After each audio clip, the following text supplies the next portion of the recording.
hemos recibido, Fernando, distintas posturas y distintas opiniones sobre lo que se debe hacer con la Costa Verde, a raíz justamente de este derrumbe que nos dejó todos un poco asustados, porque podría haber ocurrido en un momento en que cruzaba un carro, en que había personas en el lugar. Esto ocurrió frente a la playa Los Yuyos y fue un derrumbe bastante considerable. Estamos con el arquitecto Arturo Yepes, decano del Colegio de Arquitectos del Perú, y por supuesto tienen algo que decir al respecto. ¿Qué podemos hacer con la Costa Verde para que sea un lugar seguro y sobre todo un lugar de esparcimiento, no solo de traslado de automóviles? Recordemos que ahí están las playas de nuestra ciudad, son las playas a las que todos, buena parte de los distritos limeños pueden acceder y no se debe poner en riesgo la vida de nadie. ¿Cómo está, arquitecto? Gracias por estar con nosotros. Buenos días, Patricio. Buenos días, Fernando. Gracias por la invitación a participar en este programa de ampliación de noticias. Por supuesto, lo que ha ocurrido en la Costa Verde hay que alarmarse. En esencia, es una alarma, pero también es una alerta. Lo importante es que es una alerta de lo que podría ocurrir si es que no se toman acciones, porque toda esta franja de territorio, que es un territorio dinámico no solamente porque la naturaleza es dinámica, sino porque también el hombre ha ido interviniendo gradualmente en todo este frente, ya muestra la necesidad de ser muy cuidadoso en las intervenciones. Los orígenes de todo este acantilado es de un borde irregular generado por carcavas, una suerte de chorrillos en todo el borde, y con el transcurrir del tiempo el hombre lo que ha hecho es lo ha nivelado. Recordemos que si uno mira fotos de que hace 70, 80 años no había pista, ¿no? El mar llegaba hasta el acantilado, ¿no? El mar llegaba, en la parte baja llegaba hasta el acantilado, exactamente, pero en la parte superior tampoco no era un contorno regular, sino al contrario, irregular. Y hoy, caramba, todos estamos muy contentos de la belleza que se ve cuando se ve ordenado, pero ese ordenamiento se ha hecho sobre la base de rellenar bordes que no estaban, que estaban expuestos a una erosión continua. Y entonces se han rellenado, y el problema no es que se han rellenado para que se conviertan en parques, para que se conviertan en áreas libres y para hacer un mirador, sino se han rellenado para edificar. Y ahí es donde entramos en un conflicto.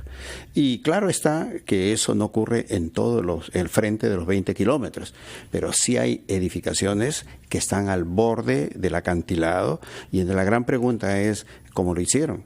Miren, para nadie es un misterio que cuando se realizó incluso el famoso proyecto del Arcomar, se hizo teóricamente sobre un determinado dimensionamiento de lo que era suelo firme.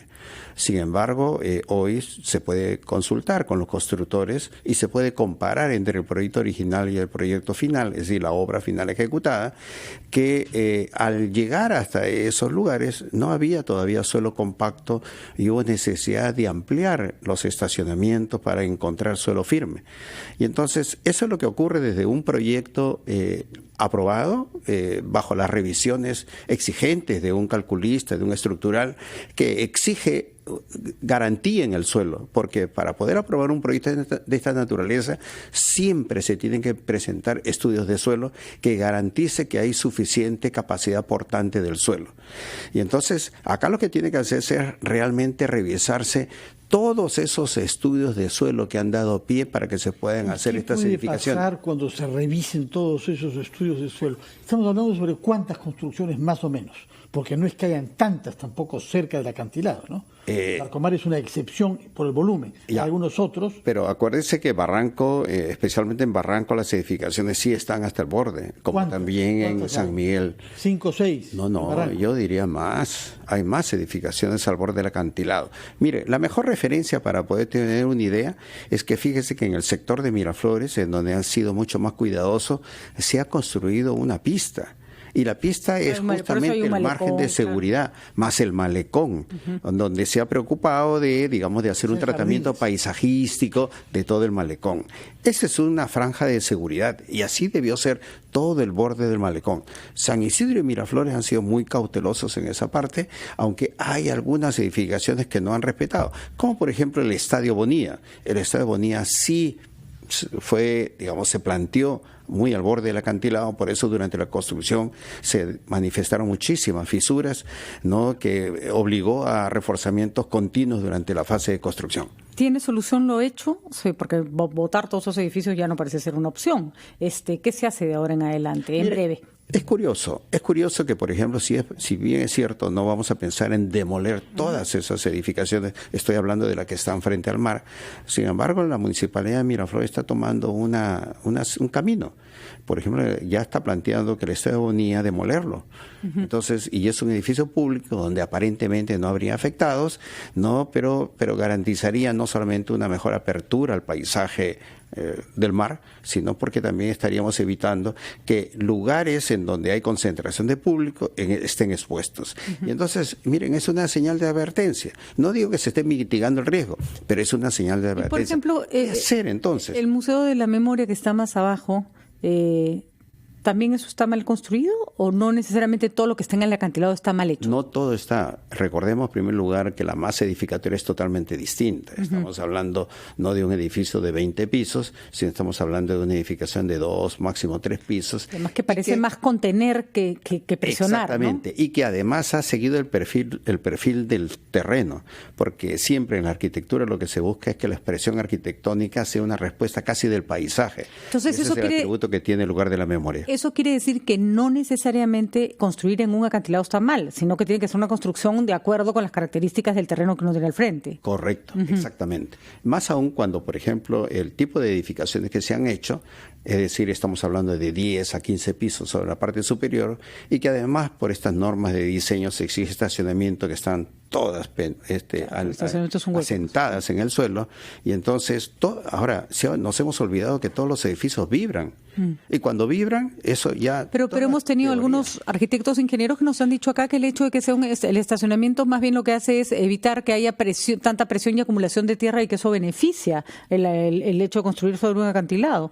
Lo que pasa es que recibimos, arquitecto, las de opiniones más diversas y más contrarias. Algunas interesadas, de acuerdo, pero es difícil para el público discernir qué es lo que se debe y qué es lo que no se debe hacer. Finalmente, ¿quién va a tener la última palabra, no? Mire, por eso yo decía que lo que tiene que hacerse es revisar la verdad, los estudios, porque hoy se tienen que hacer revisiones de detalle y por zonas. Y por eso INDECI, dentro de este plan de emergencia, ha identificado 70 puntos críticos, que no son pocos. 70 puntos críticos. Eso es lo que se ha transparentado, ¿no? Ahora, ¿qué significa que el Consejo Metropolitano de Lima haya declarado zona intangible el borde de los acantilados? De esto hace solo 2 meses. Sí, por eso me parece muy importante, porque gracias a esa medida también se ha prohibido ya que se otorguen licencias de construcción en toda esta franja de 120 metros, porque reconozcamos que las municipalidades distritales tienen autonomía para el otorgamiento de la licencia.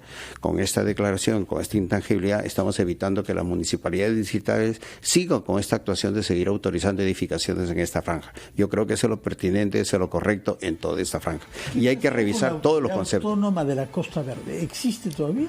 Mire, sí, por supuesto que existe, pero es una organización que la preside la Municipalidad de Lima y está constituido por los alcaldes de cada municipalidad distrital, pero siempre ha sido una discusión sobre su campo de competencia, solamente es en la parte inferior y no en la parte superior. Además Casi no se ha atrevido a actuar sobre la parte superior, lo que en mi opinión es un error, ¿no? Porque al final la Costa Verde termina siendo una franja inferior y superior, ¿no? Y no pueden aislarse ambos espacios, ¿no? Es uno solo, es un continuo, ¿no? Donde hay que implementar infraestructura tanto en la parte superior como en la parte inferior. Muy bien, muchísimas gracias, arquitecto. Gracias por su punto de vista, y ojalá que se llegue a un consenso sobre lo que se tiene que hacer y que se haga ya, porque lo cierto es que, como bien señala el arquitecto Yep, lo que tuvimos hace unos días fue una advertencia de algo mucho más grave que puede ocurrir si no se maneja bien ese privilegiado espacio que es la Costa Verde. Vamos a una pausa, regresamos.